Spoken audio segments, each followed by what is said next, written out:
Olá a todos, hoje nós estamos aqui para fazer um bate-papo sobre um tema que é muito importante, infelizmente ainda comum no ambiente profissional, que é o assédio no trabalho. Nosso objetivo hoje é esclarecer as dúvidas sobre o tema e também expor quais são os direitos do trabalhador. Para isso nós contamos com a presença do Luiz Paulo, que é um advogado especialista em compliance que atua numa operadora de saúde. Para a gente começar, Luiz Paulo, hoje nós sabemos que muitas pessoas ainda têm dúvidas sobre o que caracteriza o assédio. Você poderia nos explicar o que é o assédio moral e o assédio sexual? Objetivamente, o assédio moral são condutas que caracterizam uma humilhação ou, se não, um afastamento do empregado, qualquer atitude que prejudique sua psique, que extrapole os direitos fundamentais da pessoa humana. Então, qualquer ato que seja em detrimento ou de degradação ao trabalhador pode ser considerado assédio moral. O assédio sexual, ele envolve atos de conotação sexual, então insinuações, toques, comentários, obtenção de vantagem por atos sexuais são considerados assédio, no caso sexual. Certo. E falando sobre a relação entre colaborador e liderança, existe uma diferença entre uma cobrança de resultado e o assédio?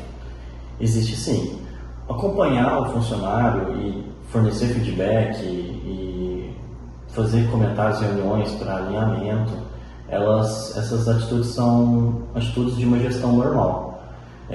Quando o respeito ele falta nessas comunicações, entra o assédio moral. Então, situações de humilhação, que envolvam gritos, que envolvam palavras de baixo calão e situações dessa maneira, elas podem ser consideradas assédio moral.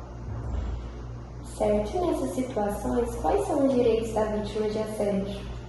A vítima de assédio, ela pode pleitear uma rescisão indireta do contrato de trabalho, ela pode procurar o sindicato, e ela também pode fazer uma denúncia no Ministério Público do Trabalho para que seja instalada uma investigação na empresa onde aconteceu a agressão.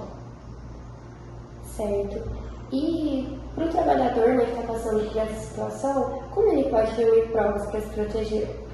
Olha, as provas são um tema de bastante debate no meio jurídico. Como o direito do trabalho é um direito que visa proteger o trabalhador por essa relação de hipossuficiência que ele possui com o seu empregado, com o seu empregador, tem sido aceito tanto print quanto e-mail, quanto qualquer comprovação por meio de mensagem que envolva um ato que seja humilhante para o colaborador. Testemunhas e informações sobre data, horário, também são válidas e aceitas. Certo. E a partir do momento que esse trabalhador decide denunciar, quais são os primeiros passos? Olha, a gente recomenda que a pessoa procure os canais internos da empresa, tanto o RH quanto um departamento de compliance, para que o agressor seja punido ou que cesse o assédio até que seja feita uma investigação. É a forma mais célere visando permanecer na empresa. Mas se ela não confia nesse departamento, ela pode já ir procurar o sindicato, como eu disse, e também o Ministério Público do Trabalho para se defender dessas situações. Certo. E após essa denúncia, o trabalhador ele tem direito à indenização? Como que isso é decidido? Sim, ele tem direito à indenização desde que seja reconhecido o assédio. O advogado entra com o processo trabalhista, com o valor, e o juiz verifica a procedência desse assédio e também do valor, e pode ser investigado por conta da intensidade do assédio, frequência, se havia grau hierárquico entre o agressor e a pessoa que sofreu esse assédio. Então, tudo isso interfere no valor que ela pode receber, caso o assédio seja caracterizado. Certo. E as empresas onde ocorrem essas situações, elas podem ser responsabilizadas, mesmo que elas não tenham participado diretamente? Sim, existe um fato que chama responsabilidade civil objetiva, que faz com que a empresa, mesmo que não diretamente, causadora do assédio seja responsabilizada, justamente porque ela tem o dever de identificar esse assédio, prevenir e coibir quando comunicado. Então, a empresa pode ser responsabilizada junto com o agressor. Certo. E quais são as medidas que as empresas podem estabelecer para evitar esse tipo de comportamento, para prevenir? As empresas podem, desde instituir um código de conduta que envolva, que discrimine os atos que configuram assédio sexual, quanto estabelecer um departamento de compliance sólido, instituir um canal de denúncia, fazer treinamentos com seus gestores também, para que eles tenham conhecimento dos atos que configuram assédio, para mudar a cultura da empresa como um todo.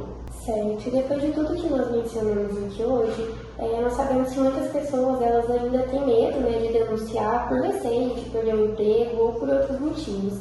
Você tem alguma mensagem que deixaria para essas pessoas? Sim, infelizmente as represálias ainda acontecem e elas acontecem com menos frequência hoje em dia, porque as empresas geralmente têm uma política anti-represália, a empresa ela possui pessoas certas para fazer essas investigações, então o assédio não é normal, não é um ato normal de trabalho, a Constituição Federal garante um trabalho digno à pessoa, então a gente entende que denunciar é a melhor coisa, justamente para evitar que futuramente esse assédio continue acontecendo por falta de denúncia. Certo, e agora para a gente finalizar, eu gostaria de agradecer a sua participação, né, a sua presença e a sua disponibilidade para esclarecer sobre esse tema que é tão importante. E nós esperamos que essa conversa ajude, né, muitas pessoas a reconhecerem, né, seus direitos e também a buscarem um ambiente mais seguro e humanizado.